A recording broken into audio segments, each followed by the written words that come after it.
did you know this happened? The winner.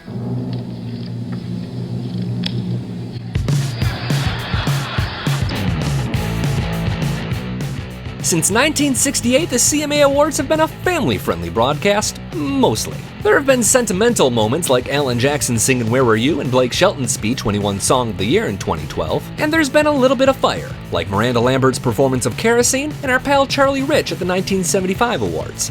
But we'll get there. The CMAs actually began in 1967. It was called the CMA Awards Banquet and Show, and it wasn't broadcast, but we hear they serve the best meatballs. The very first Entertainer of the Year was Eddie Arnold, and the first female to win was Loretta Lynn in 1972. Only 6 other women have won since. As it turns out, it's always been difficult for women in country music. Dolly Parton won in 1978, accepting from host Johnny Cash. I had this dress made in case I won, and about 5 minutes ago, I was hoping I wouldn't win because I busted the front out of it, and that's why. Another famous female would have wardrobe issues 15 years later. This red dress worn by Reba McEntire is reported to have almost given Chris Christopherson a heart attack. She thought her stylist Sandy had filled it in.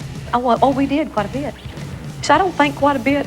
I don't think enough. By the way, that's Sandy, now married to Big Machine founder Scott Borchetta, but we're getting off track. The CMAs have been remarkably consistent with their categories. They've added very few and deleted even fewer. Originally there was a Comedian of the Year award, but they scrapped it after just 4 years. New artist, vocal event, and music video are the most important categories added. Want to guess who won the very first Video of the Year? It was Hank Williams Jr.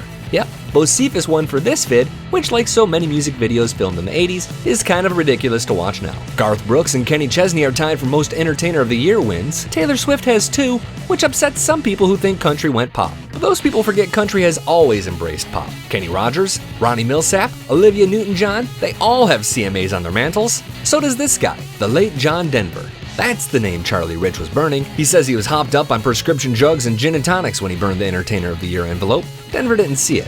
He was live via satellite in Australia at the time. The most awards ever in one year went to Johnny Cash in 1969 and Alan Jackson in 2002. Both won 5 times, and one could argue Jackson's the most interesting CMA figure ever. No, he never hosted, but he did provide what's thought of as the franchise's greatest moment in 2001, and a moment they'd surely like to forget in 1999. You see, there was some disagreement over how much of his hit Choices George Jones could play that year, so when the Possum boycotted, Jackson flipped the script. I had choices from the day that I was born. There were voices. 1999 was a controversial year. That's when NSYNC joined Alabama on stage and Shania Twain became the first woman in 13 years to win Entertainer. People were upset about the pop influence. Sound familiar? There's been lots of controversy at the CMAs. Mary Chapin Carpenter took a major dig at a superstar when she performed this song in 1990. Just like that jackass I'm opening for, he doesn't know me, I'm his opening act.